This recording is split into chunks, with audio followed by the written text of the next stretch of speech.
Halo, gue Raymond. Gue di sini bakal nge-review skuter listrik merek Talsport, dimana skuter listrik ini bisa di folding atau bisa dilipat. Bagaimana harganya, bagaimana speknya, bagaimana pengalaman gue make ini skuter, semuanya akan ada di video ini. Oke, let's check it out.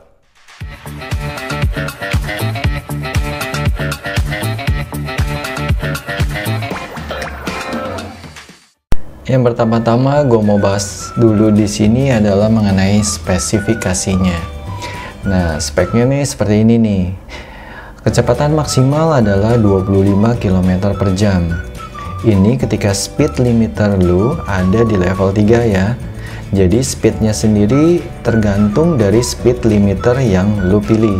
Yang kedua, remnya sudah eABS. Apa itu eABS? eABS adalah Electric ABS, yang artinya pengeremannya juga menggunakan tenaga listrik. Kalau nggak ada listrik, gimana dong? Simpelnya ya lo nggak bisa ngerem. Tapi sebenarnya lo masih bisa ngerem dengan rem manual, yaitu dengan menekan kaki lo menekan di belakang roda belakang. Oke, yang ketiga, stang ini dapat berputar 360 derajat. So, hati-hati buat lu yang mau ngandarain ini, pastiin dulu rodanya adalah menuju ke depan. Jangan-jangan sampai lu gas, taunya lu malahan mundur bukannya maju. Yang keempat, powernya ini hingga 480 watt. Yang kelima, derajat kemiringan yang dapat dilalui adalah 15 derajat.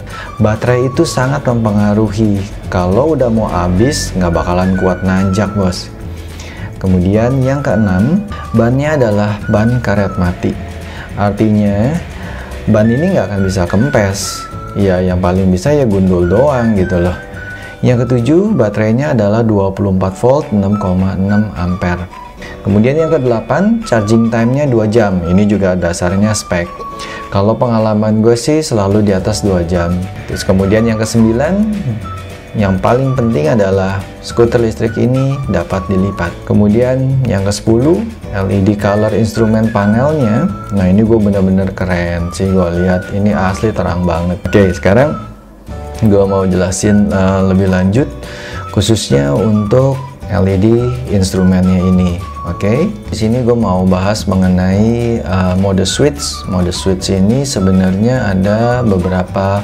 Jadi ketika lo pencet mode switchnya ini, kalau lo pencet lama gitu ya, nah itu mati. Skuter listrik itu bisa mati ataupun hidup dengan cara penekanan switch yang lama.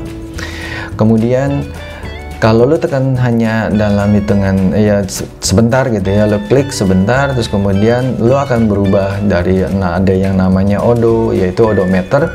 Jadi di sini artinya adalah lo udah tempuh berapa kilometer dari sejak baterai lo nyalain ya, bukan dari pertama lo beli ya, bukan. Jadi baterai lo nyalain ini berapa, kalau lo baterai matiin dia bakal nol lagi gitu loh.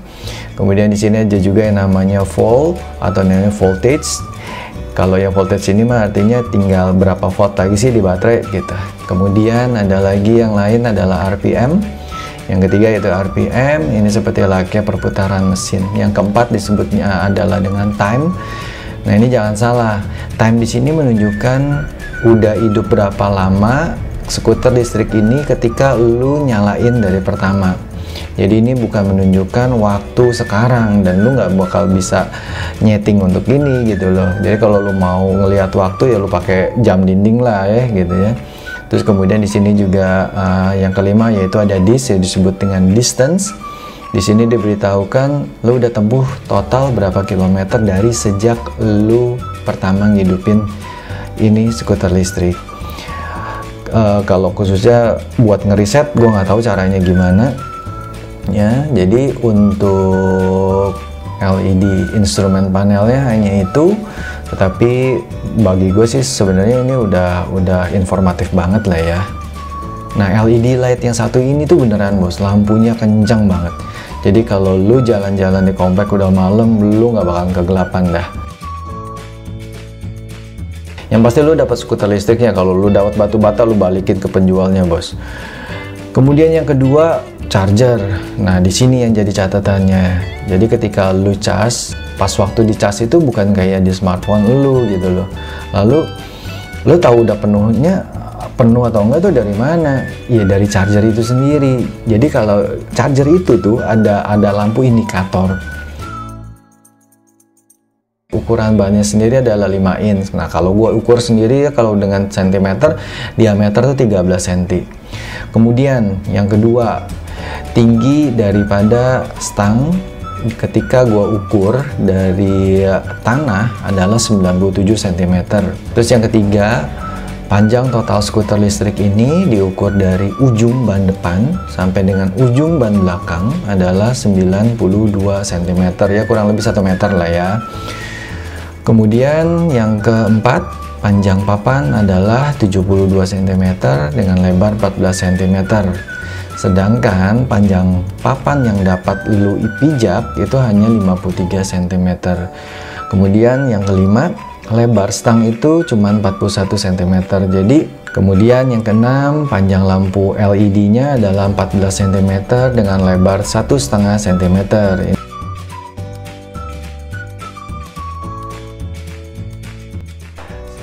Oke, sekarang gue mau ngebahas mengenai kekurangan-kekurangan yang gue rasain. Yang pertama dari sisi mur dan bautnya, dimana mur dan bautnya ini gue rasa bukan dibuat dari besi yang cukup bagus ya, sehingga kalau lu kencengin banget itu bisa patah. Terus yang kedua, ground clearance ini pendek, jadi ketika lu ngelaluin posisi tidur yang cukup tinggi itu bakalan bisa ngerusak papan bawahnya. Yang ketiga, waktu charge-nya lumayan lama, kurang lebih mungkin sekitar 4 jam. Kalau di speknya ditulis 2 jam, tetapi enggak, gue selalu di atas 2 jam tersebut. Yang keempat, getaran dari ban ini kerasa banget, jadi khususnya ke stang ini. Jadi kalau lu bawa skuter kayak gini, tolong hati-hati karena bannya juga kecil. Terus yang kelima, untuk yang belum biasa naik skuter kayak beginian, lebih baik hati-hati dulu, dalam artian jangan terlalu kenceng dulu. Jadi dari speed limiter speed lu ini masukin dulu ke 1. Setelah itu lu latih, setelah lu bisa, lu udah biasa bawa, baru masuk ke 3. Oke, sekarang kesimpulannya. Di sini gue bawa contekannya. Jadi yang pertama, buat lo yang pertama kali mau beli skuter listrik tetapi nggak mau yang terlalu mahal, jadi skuter listrik ini cocok banget karena harganya juga nggak bakal nguras kantong lu banget lah ya. Ini cukup murah lah ya. Terus yang kedua, kalau ditanya kesimpulannya, ini recommended nggak sih? Kalau menurut gue sih sebenarnya recommended, tetapi dari dasar tujuannya lu beli dulu. Kalau lu belinya memang untuk pakai jarak dekat, oke. Tapi kalau lu mau pakai jarak jauh kayak mungkin lu udah pernah nyobain ya yang Grab-nya, yang skuter listrik dari Grab itu punya ground clearance-nya tinggi dan juga ada jarak tempuhnya juga memang jauh gitu ya. Jadi jangan disamain sama ini. Jadi balik lagi, kalau lu mau ngegunain hanya untuk jarak pendek, oke. Tapi kalau jauh, no, jangan lakukan itu. Oke guys, segitu dulu videonya. Kalau lu suka, please give us the thumbs up and then please subscribe. Kalau memang lu ada pertanyaan dan sebagainya, tulis aja di komen, sebisanya gue akan jawab. Dan kalau ada perkataan gue yang salah, dimaafin ya. Oke, thank you guys. See you all.